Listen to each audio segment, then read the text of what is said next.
سیدہ زینب رضی اللہ عنہا جو حضرت حسین کی بہن اور علی کی بیٹی ہے، انہوں نے حضرت امام حسین کے قاتلوں کے بارے میں بتایا۔ سیدہ زینب رضی اللہ عنہا نے فرمایا، اے کوفہ کے لوگوں، اے دھوکے بازوں اور مکاروں اور بے وفاؤں، کیا تم روتے ہو؟ تمہارے آنسو کبھی نہ تھمے اور تمہاری اہو بقا کبھی بند نہ ہو۔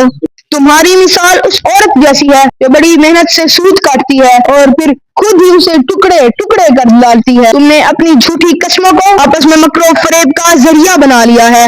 آگاہ ہو جاؤ، تم میں سوائے خود پسندی، ایواں پروری، لوڑیوں جیسی چاپلوسی اور دشمنوں کی عیب جوئی کے اور ہے ہی کیا؟ تمہاری مثال گندگی کے ڈھیر پر اگنے والے سبزے یا قبر پر لگی چوندی جیسی ہے جو اندر سے بدبودار اور باہر سے چمکدار ہے۔ آگاہ رہو، تم نے اپنے نفسوں کے لیے بہت برا ذخیرہ آگے بھیجا ہے، جس کی وجہ سے اللہ تعالیٰ تم پر غضبناک ہوا اور تم ہمیشہ کے لیے عذاب میں مبتلا ہو گئے۔ خدا کی قسم، اب بہت زیادہ رو اور بہت کم ہنسو۔ تم نے وہ ننگوار خرید لی ہے جس سے تم کبھی کسی پانی سے نہیں دھو سکو گے۔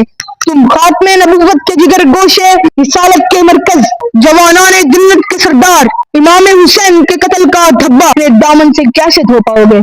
خطبے کے آخری حصے میں آپ رضی اللہ عنہ نے عذاب الہی سے ڈراتے ہوئے فرمایا، اللہ کی طرف سے ملنے والی ڈھیل تمہیں غافل نہ کرے، کیونکہ اللہ کو بدلہ لینے میں جلدی نہیں ہوتی اور نہ ہی اسے یہ خوف ہوتا ہے انتقام کا وقت ہاتھ سے نکل جائے گا۔ یقیناً تمہارا رب تمہاری گھات میں بیٹھا ہے۔